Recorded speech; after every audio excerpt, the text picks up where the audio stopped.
vedare tinokuchingamidzai zvekare kune chimwe chirongwa pano paZim Facebook Secrets and Confessions. Tadzoka zvekare nemamwe mamessages. Rekedzai tibva tapinda mumamessages edu atadzoka takakubatirai. Message yedu kutanga yakamera sekudai so: hanzi makadi zvenyu mukoma, ndinokumbirawo kuti munge muchindiposterawo nyaya yanguwo makavika chitupa changu. Zita ranguwo ini ndinoitwa Tinashe, not his real name. Ndine makore 28 years ekuberekwa. I was born and I was raised in Zim, but I then moved to Cape Town kuno kuSouth Africa. This was a few years ago. Ndainge ndichitsvakawo kuti ndinge ndichiwanawo zvinondiraramisa, but life here it is very tough. Ndakasvika kuno ndokubva ndatanga kugara nemamwe mafesi angu, saka mafesi angu awa I had known them from church, but ndakati ndasvika kunoko, hey, mamwe mahustles mamwe avanoita kana ndega ndakabva ndanzwa ndichitya, ndikabva ndati zvainge zviri nane kuti ndinge ndichingoita kiya rather than kuti ndinge ndichiita mahustles semahustles awo avainge vachiita, because vamwe vacho vainge vachitoita zvekutopindira vanhu mudzimba vobva vatorobha vanhu. Ndikabva ndati no, this is not what I wanted. And timu iri mukoma munozoti paya kana uri musi weSunday vanoti kana vava kuenda kuchurch nemotikari dzavanenge vachidriva nemasutu avanenge vakapfeka, one will never even suspect kuti timu iri itimu reBosch. So I then moved out ndokubva ndambozama kuti ndinge ndichibatanidza, but I saw kuti life was very difficult, so I struggled mukoma, just doing my piece jobs here and there. I never managed kubva zvandakauya kuno Cape Town. Kana ndikakuudzai kuti pane pandakamboshanda on a permanent basis ndingakunyeperai, never. I was just hustling from one job to another, ndichingohasela chete until that was last month. It was out of desperation. Painge paine pamwe apo pandainge ndakawana chipiece job, saka pano apa pandainge ndakawana chipiece job, most of the guys that would come there vanhu vekuti vainge vaine mari dzavo, because next to that place painge paine chimwe chisanyama chainge chiripo, saka there the guys that used to come and hang out there vainge vari vanhu vane mari dzavo, until I ended up joining. I joined iyo yavanoti occultic brotherhood, but brotherhood ivo vanoiti the brotherhood of blood.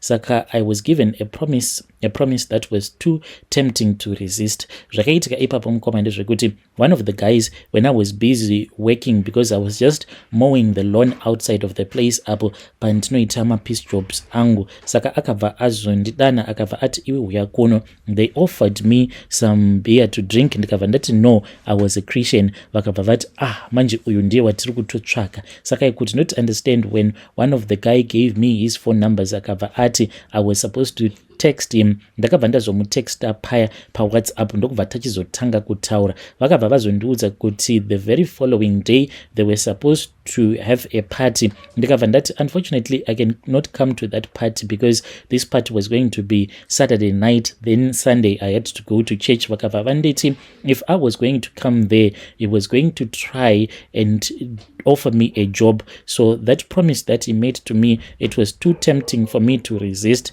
Ndakabva ndazoenda kuya ndakati ndasvika kuya mukoma Nashe, kune zvimwe zvinhu zvandakasangana nazvo ipapo zvekuti kana nanhasi uno I never thought, like right now munyika ino yatava kurarama, vakadzi vazhinji avo vaunokwanisa kuona vachitofamba, most of them they won't be women at all. Like kune vakadzi vaya vari kuzvichinja mabodies avo vachizviita ivo sekunge vava vanhukadzi, and most of them they will be very attractive zvekutoti most men here they will be confused zvekuti mukadzi akadaro kana kuri kukonzi akanyatsokukubata chaiko kukuhwina, you can honestly think kuti munhu uyu mukadzi, because the facial uye zvekare the body structure hameno kuti vanombonyanya kuzvifambisa sei. So when I was there I saw a lot of beautiful of these women, but ndinotoziva kutoti tose tainge tiripo tainge tiri varume. As the party was going on ndopa ndakabva ndazongo encouragewa kuti ndinge ndichinwa, so I was really nervous at that time. Ndikabva ndati let me just take one glass of alcohol so that at least I can calm my nerves, because I saw a lot of guys and ndikatoona kutoti vanhu ava vanoratidza kuti vane mari. Saka now I was fighting to change my own situation. Ndikabva ndati panapa nyaya yatovapo ndeyekutoti inini ndinge ndichitomira, and at that time ndopa ndakabva ndazongoramba ndichingonwa doro. Ndakati ndichinwa doro kudaro, then there was one of the women who came to me, so I thought then takazoti totaura paya ndobva ndakabva ndazviona kuti but this woman looks like a man because vainge vakapfeka zvimabikini, saka ndakabva ndazviona kuti pamberi apa painge pari too bulky for a woman. By the time that I saw kuti this was what was going on, varume ava vainge vari varume vaya vanoenda kunoiswa mazamu uye zvekare nekuwedzeredzwa mafigures avo kuti vange vachiita kunge vanhukadzi. I wanted to bail out. The guy whom I had spoken with akabva azonditi there was no need for me to go because already I was part of their brotherhood. Saka paakanditi brotherhood ndikabva ndati brotherhood yei, akanditi brotherhood of blood. Ndikabva ndazonzi this party it was all about me, for it was nothing but an initiation ceremony. Ndopa ndakabva ndazoita initiated into that brotherhood. So mukoma, I was told kuti I was never going to worry about money again, and I could have anything that I could ever want, but I had to go under a series of rituals to prove that I was loyal to this brotherhood. At first ndakabva ndanzi ndainge ndichifanira kuti ndinge ndichisarudza pakati peavo vainge varipo, vaya vakadzi vanhurume vainge varipo. So I ended up choosing, and the experience to me it was not nice kuita bonde neumwe munhurume, even though half of the body was more like a woman. It was really strange to me. Ndikaita zvandakaita naye munhu uya ndapedza ndikabva ndanzi the next step I was supposed to go and choose a car. Takabva tazoenda mugarage ndikabva ndazosarudza motikari iyo yandainge ndichida. It was a brand new car, so they had bought 4 different cars. Ndikabva ndazonzi ndinge ndichisarudza yandinoda, saka ndakasarudza motikari iya, a car that I would have never afforded. Ndikabva ndazonzi I could not return back to the location. Ndainge ndachifanira kuti ndinge ndichizotanga kugarako kumasebab, so ndakabva ndazotsvakirwawo kwangu kwekuti ndinge ndichizogara. So mukoma, at that time that was when I was told kuti there was another step, because my steps acho iwo anokwana kuita 7. Right now ndichiri pa step number 3. Saka for you to know the next step, it will be only after you would have completed the step that you will be at. Right now ndiri pa step number 3. Nyaya iripo ndeyekuti mukoma nashe, ini ndaneta nekuitwa munhukadzi na grandmaster, the grandmaster of the brotherhood, avo vanocontrola everything. Ivo vakanditi he demands kuti I become his wife for a year. Saka nditori mukadzi wavo, vanouya kumba kwangu pavanodira, and vanoti kana vauya kumba kwangu expect kuti ndinge ndichipfeka ndichita sekunge munhukadzi. And this is really twisted mukoma nashi. It is twisted the way that I think, it is twisted even the way that I feel. I used to feel for women, but nezvose izvo zvandiri kuitwa navo grandmaster ava, ndasvika pekuti handichatombonyatsokukwanisa kunzwisisa kuti what is really going on. Saka ndakabva ndazoudzwa kuti izvi zvose izvo zvandiri kuita hanzi it is the step that I am following, step iyo yavanoti the ritual of humiliation, because ivo grandmaster ava kana ndichiti vanondita mukadzi wavo, I mean zvose izvo zvinotarisirwa kuti murume ange achiita pamukadzi ndo zvavanondiita. Vanouya even nezvipfeko zvavo zvemukati ndini ndinozviwacha paya. Kana ndabika ndinofanira kuti ndinge ndichivapfugamira, ndichivadyisa, ndichigara pamakumbo avo as if I am a woman. Saka ndakanzi this ritual of humiliation, it is a way of stripping my dignity as a man, so that he can assert his power over me. And he told me kuti this is the only way so that I can be solidified into the brotherhood. And mukoma nashi hands, we are going to create a bond that can never be broken. And if I lose everything, and if I refuse, ndakaudzwa kuti I will lose everything, the car, the promise of wealth, even my life. So I have agreed to become the wife of the grandmaster. I am trying mukoma nashi, but ndinoti kana ndikatanga kuverenga mwedzi iyo yasara, each and every day I am reminding myself of the price that I am paying, because ndakada mari. I can't even look at myself. I avoid any place where there is a reflection, where I can see my own reflection. Handitombodi kuti ndinge ndichizviona, because ndinonzwa ndichizvinyarira. Motikari ndinayo, ende ndinoita zvose zvandinenge ndichida. Kana kuri kunzi ndikada musikana wandinenge ndada, ivo vanongondipa zvavanondipa, then ndobva ndazozvishandisa zvinhu zviya pamusikana uya wandinenge ndati uyu ndiye wandada ndinorara naye madiro. But nyaya iripo ndiyo yekuti pose apo pandinenge ndichirara nemusikana uyo wandinenge ndichirara naye, I do not feel good at all, because I know kuti even though ndiine musikana wandinenge ndiinaye, but it disgusts me kana ndikatanga kufunga zvose izvo zvandinopota ndichiitwa navo grandmaster ava. Mukomanashi, ndiyo confession yangu iyo yandiinayo. I am looking for people who can guide me, who can tell me what exactly am I supposed to do, how do I pull out, because already ndatonzwa nekutoitwa kusim to, should I just focus on this thing so that when the 1 year has come to pass after the 12 months ndobva ndangoziva kuti at least I am going to be rich for life. Handizive hangu kuti from step 3 to step number 4 what else am I supposed to do, but nevamwe avo vandakataura navo vakandiudza ivo vachiti hanzi iyo iyi step, hanzi ndo step inorwadza, naivo vakatodarikawo pairi step iyi inorwadza kudai. Saka ndinodawo kuti munge muchizondiposterawo nyaya yangu. Kana mukandiposterawo nyaya yangu, please ndiziviseiwo, ndichange ndichizotevererawo mucomment section. Hey, vedari ndo message iyo yandakatumidzirwa ichibva kune mwanakomana uyo. Naimiko zvazvakangoma hazvo veduwe, hanzi inini ndiri mukadzi wa grandmaster apa ndakajoina brotherhood inonzi the brotherhood of what? Of blood. Zvakangoma hazvo veduwe. I think step yekupedzisira obvious, unotonzi sacrifice mubereki wako, because iyoyo yekunzi the blood what zvinotoreva kutoti kumagumo kwazvo kune ropa. Akomanai mustep 3 na step number 3 ayoyo yakaoma. Hanzi vanototarisira kuti ndinge ndichiita zvose zvinoitwa nemunhukadzi, kutoyema uchitogarawo pamakumbo, kupfugama, kuvabikira, kuvawachira grandmaster vacho ivavo. Strange things indeed they do happen in this world. Ndaketsaiti vataenda panyedu inotevera. Nyedu inotevera yakamira sekudai. So hanzi mukoma, inini I am a lady who is aged 33. Ndine vana vangu vaviri, umwe wacho ane 12, umwe ane 10. I am HIV positive. Ndinokumbirawo kuti munge muchinditsvakirawo murume uyo akavimbikana wekuti ndinokwanisa kufambidzana naye kunyange kusvika mumarriage. I am ready zvangu. Ndakadivorsa nemurume wangu last year muna March, ndikauya kuno kwandiri kushanda stay in maid. Dambudziko nderekuti I am very very lonely, and ini ndiri munhu asingafarire zvekufamba-famba, asi panyama dzangu nemupfungwa ndinonzwa kuti ndava ready for a relationship.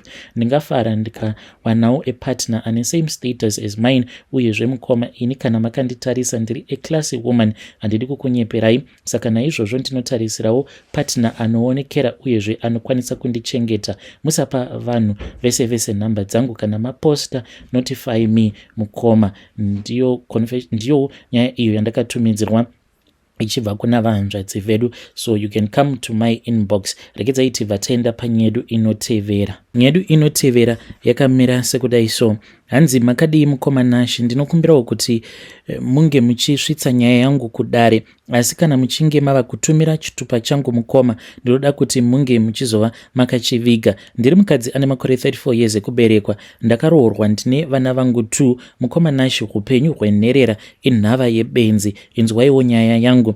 Nyaya yangu yakamira yakadai. So ndakakura ndichichengetwa kumusha kwa amai. Ndainge ndichigara nambuya vangu vakabereka amai vangu. Chakaita kuti ndinge ndichizogara nambuya vangu inyaya yekuti ndainge ndafirwa naamai vangu. Kana chiso chaamai vangu handitombochizivi, nekuti zvinonzi amai vangu vakafa apo pandainge ndiine 4 months. Kumusha kwa baba vangu handitomborina kana clue kuti ndekupi chaiko, nekuti amai vangu vakafa vasina kutaura. Saka mbuya vangu vandaigara navo vainge vari n'anga, vaiziva makwenzi zvisingaiti, vairapa. Saka inini ndini ndainge ndichiita basa rekunochera mishonga musango, nekuti mbuya vainge vava kusanyatsokuona nekuda kwekuti vainge vakura. Saka ambuya vangu vaigara vachinditemerera mishonga yakasiyana-siyana, vachinditi ndinoda uzokura wakasimba, handidi kuti unge uchizojairirwa kwose kwaunozoenda. Saka inini ndaingoti kurapwa, handina kuziva kuti kwainge kuri kutogamuchidzwa mashave akashata. Saka ndakazoti ndava form 1 ndipo pandakazodiscover kuti ndainge nditori mutimu yevaroi kumashure ndainge ndakamboita zvekurota ndichibhururuka, but ndava form 1 ndainge ndava kutomuka nambuya vangu kuenda kunoroya chaiko. Saka uroyi hwambuya vangu vainge vasingaurayi, vaipa vanhu urwere chete. Kana munhu achinge arwara zviya nekuda kwekuroyiwa nambuya vangu, aibva auya kuzorapwa nambuya obva azosiya avabhadhara. Saka ndakazoti ndapedza chikoro ndainge ndatosimba kumabasa ekuroya, ndainge ndava kuroya chaizvo nambuya vangu. Ambuya vangu vakabva vazotanga kurwara, vasati vafa vakabva vandisira zvinhu zvavo kuti ndinge ndichizozvishandisa. Kutaura chokwadi mukoma, inini ndava muroyi. Saka dambudziko ravepo nderekuti kana ndikaroorwa murume anenge andiroora haararami, anofa. Ndava nevarume 3 vandiroora, vose vachingofa chete. Saka zvekuroorwa iye zvino ndasiyana nazvo, ndava kungoshanda house girl kuti ndinge ndichikwanisa kuchengeta vana vangu. Saka ndinoshanda pamba peimwe young couple. Saka zvinoitika mukoma Nashi ndezvekuti kana shavi rekuroya randibata, ndinokonzeresa kupesana kwevanhu pamba pandinoshanda kana kuroya mwana wepo. Saka semunhu anoziva mushonga, nekuti ndini ndaitumwa naambuya, ndinobva ndarapa mwana wavo. Saka pabasa pandinoshanda vanondida zvisingaiti, nekuti vanongonditi ndinorapa. Mukoma Nashi, iyi ndiyo confession yangu. Inini zvekuroya handichadi, ndava kutoshayiwa kuti ndozvisiya sei, nekuti mishonga yandakapiwa naambuya vangu itori muropa chaimo. Ndava kudawo kuroorwa ndinge ndichiitawo mhuri yangu. Vedare ndo message iyo yandakatumidzirwa ichibva kuna vanzvadzi vedu. Please ngatizamei kuti tinge tichitaura navo vanzvadzi vedu ava mucomment section. Rekedzai tibva taenda panyedu inotevera. Nyedu inotevera yakamira sekudai so: hanzi makadi zvenyu mukoma, ndinokumbirawo kuti munge muchindiposterawo nyaya yanguwo makavika chitupa changu. Ndauyawo pano neconfession yangu iyo yandiinayo. Confession yangu mukoma Nashi yakamira sekudai so: murume wangu iye anoshanda security, saka kubasa kwavo iye anoshandisa pfuti. He is an armed guard, but nyaya iripo ndeyekuti murume wangu uyu kubva zvaakatanga kushanda as an armed guard, kana twumari patwakatanga kuwedzera, ndo paakabva azotanga kunwa doro. Anoti kana ari sober paya anenge ari munhu anenge ari very quiet, but anongoti kana adhakwa mukoma anobva aita kuita kumuka ngozi. Kana ziso rake rinenge rakaita kuti piriviri kutsvuka, zvimwe zvaanenge achitaura zvinenge zvichityisa. Ende dzimwe nguva tinoti paya, because we only have our one room, saka tinowanzokuona mamovies paYouTube pasmart TV yedu. Saka iye anobva aselekta mamovies aya ekuti vanhu vanenge vachiurawa, zvezve zvekutanga vashungurudziwa, then anoti achiona mamovies aya obva atanga kundirangaridza zvimwe zvinhu like tinenge takambonetsana before, obva atanga kuti ndinozviziva kuti iwe wakambodai ukambotaura zvakati, manje ndida kukuita izvo zviri kuitwa munhu uyu. Ndinoti kana ndichitarisa mamovies acho aanenge achiona aya emaserial killers, saka ndinobva ndaimagina kuti saka does it mean kuti murume wangu ndo zvaanotarisira kuti ndo zvaanenge achida kuzondiita here izvozvo, kundiuraya nenzira dzakadaro. And now what scares me is that last time apo akati apiwa mari yake ndobva aenda kubhawa, akaenda kubhawa nepfuti iya ainge asina kunoisarenda after his shift. Saka mukambani mavo ndo zvavanotoita, vanoita musikanzwa iwowo wekuti sometimes they don't surrender pfuti dzavo. Saka akabva aenda kubhawa, akati achibva kuya mukoma agoiridza pfuti iya, akati achinosvika pagedhi ndokubva ndanzwa saundi yepfuti, ndokubva ndadongorera paya wanikwe ainge ari iye kutoridza zvake pfuti. Ndakati ndichinomuvhurira ndichifungidzira kuti maybe ainge abva kwaainge achibva achimhanyisiwa, ndokubva ati wazvinzwa ka? Ndikati ko chii chaitika? Akabva ati one day one bullet for you, one bullet for me. Saka mukoma andizivewo kuti what am I supposed to do in this situation. Ndava kungogara ndakabatira hana yangu mumaoko, ndava kutoita muranda mumba mangu, because ndinotya kuti any silly mistake munhu uyu anokwanisa kuita izvo zvaanogara achitaura zvokuti one bullet for you, one bullet for me.